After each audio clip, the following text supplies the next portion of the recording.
श्रीमद् भागवत महापुराण प्रथम स्कंध, जिसमें 19 अध्याय हैं और लगभग 800 श्लोक हैं। तृतीय अध्याय, तीसरा अध्याय का पाठ करेंगे। भगवान के अवतारों का वर्णन। श्री सूत जी कहते हैं, सृष्टि के आदि में भगवान ने लोकों के निर्माण की इच्छा की। इच्छा होते ही उन्होंने महतत्व आदि से निष्पन्न पुरुष रूप ग्रहण किया। उसमें 10 इंद्रियां, 1 मन और 5 भूत, यह 16 कलाएं थीं। उन्होंने कारण जल में शयन करते हुए जब योग निद्रा का विस्तार किया, तब उनके नाभि सरोवर से एक कमल प्रकट हुआ और उस कमल से प्रजापतियों के अधिपति ब्रह्मा जी उत्पन्न हुए।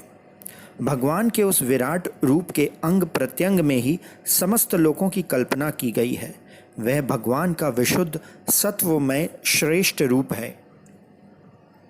योगी लोग दिव्य दृष्टि से भगवान के उस रूप का दर्शन करते हैं। भगवान का वह रूप हजारों पैर, जांघें, भुजाएं और मुखों के कारण अत्यंत विलक्षण है। उसमें सहस्त्रों सिर, हजारों कान, हजारों आँखें और हजारों नासिकाएं हैं। हजारों मुकुट, वस्त्र और कुंडल आदि आभूषणों से वह उल्लसित रहता है।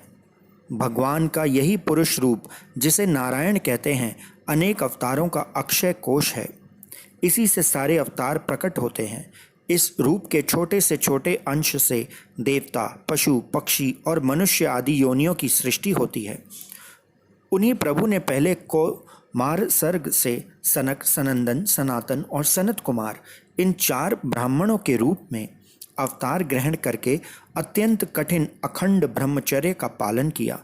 दूसरी बार इस संसार के कल्याण के लिए समस्त यज्ञों के स्वामी उन भगवान ने ही रसातल में गई हुई पृथ्वी को निकाल लाने के लिए विचार से सूकर रूप ग्रहण किया।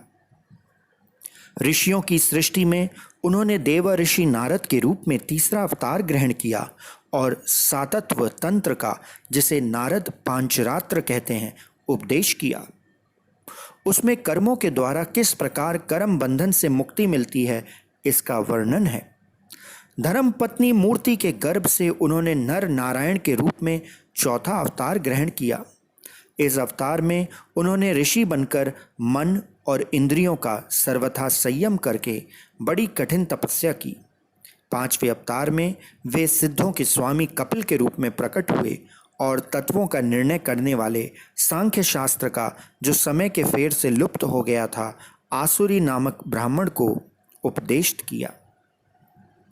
अनसुया वर मांगने पर 6ठे अवतार में वे अत्रि की संतान दत्तात्रेय हुए।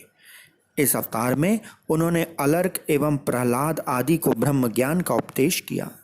7वीं बार रुचि प्रजापति की आकृति नामक पत्नी से यज्ञ के रूप में उन्होंने अवतार ग्रहण किया और अपने पुत्र याम आदि देवताओं के साथ स्वयंभु मनवंतर की रक्षा की। राजा नाभि की पत्नी मेरु देवी के गर्भ से ऋषभ देव के रूप में भगवान ने 8वां अवतार ग्रहण किया। इस रूप में उन्होंने परमहंसों का वह मार्ग, जो सभी आश्रमियों के लिए वंदनीय है, दिखाया। ऋषियों की प्रार्थना से 9वीं बार वे राजा पृथु के रूप में अवतीर्ण हुए और शौनक आदि ऋषियों, इस अवतार में उन्होंने पृथ्वी से समस्त औषधियों का दोहन किया था। इससे वह अवतार सबके लिए बड़ा ही कल्याणकारी हुआ।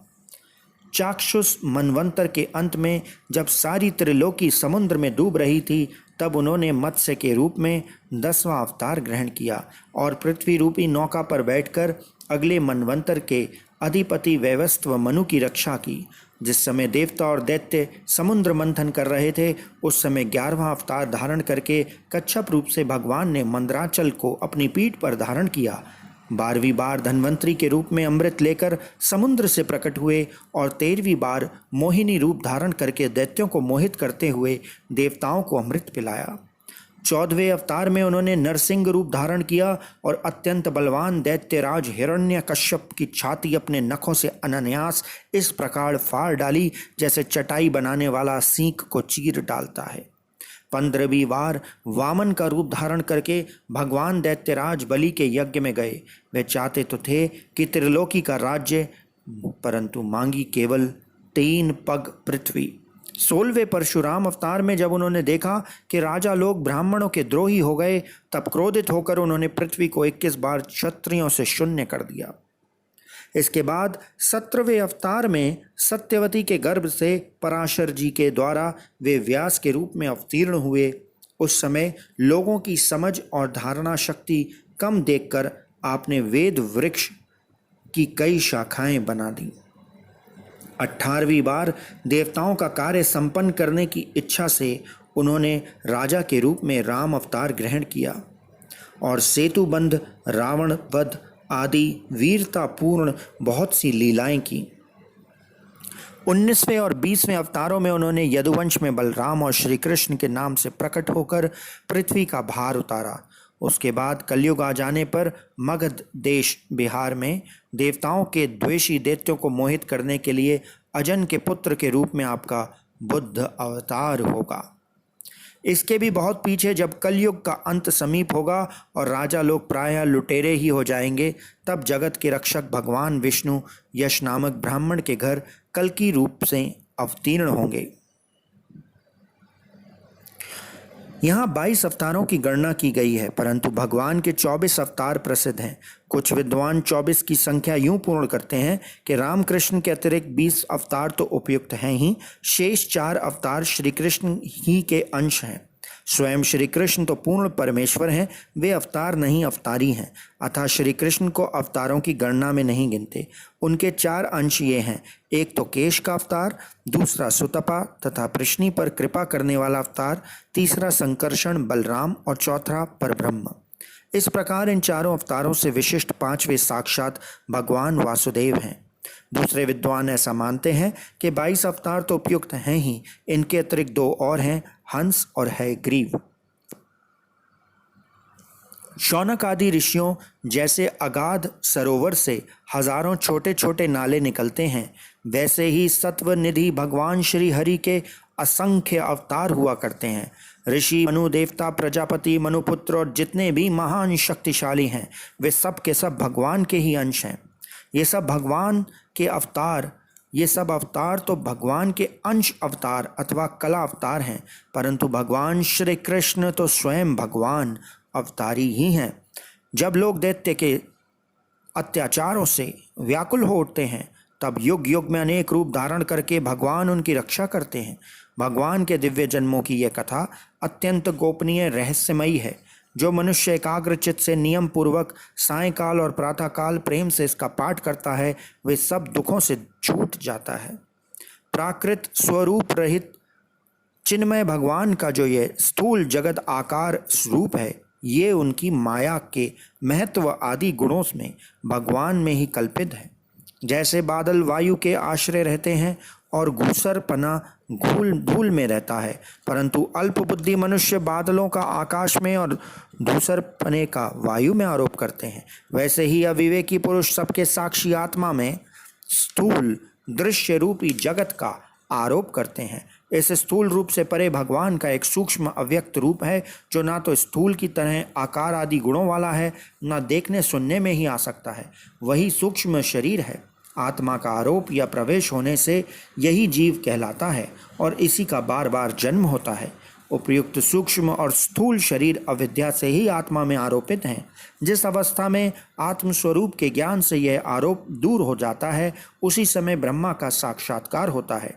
तत्वज्ञानी लोग जानते हैं कि जिस समय यह बुद्धि रूपा परमेश्वर की माया निवृत्त हो जाती है, उस समय जीव परम आनंदमय हो जाता है और अपनी स्वरूप महिमा में प्रतिष्ठित होता है।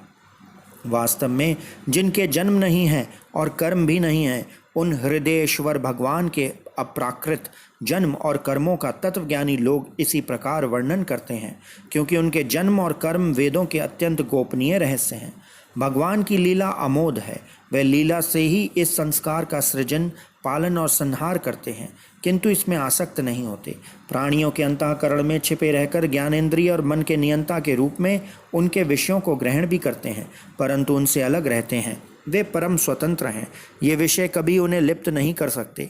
जैसे अनजान मनुष्य जादूगर अथवा नट के संकल्प और वचनों से की हुई करामात को नहीं समझ पाता, वैसे ही अपने संकल्प और वेदवाणी के द्वारा भगवान के प्रकट किए हुए इन नाना नाम और रूपों के तथा उनकी लीलाओं को कुबुद्धि जीव बहुत सी तर्क युक्ति के द्वारा नहीं पहचान सकता।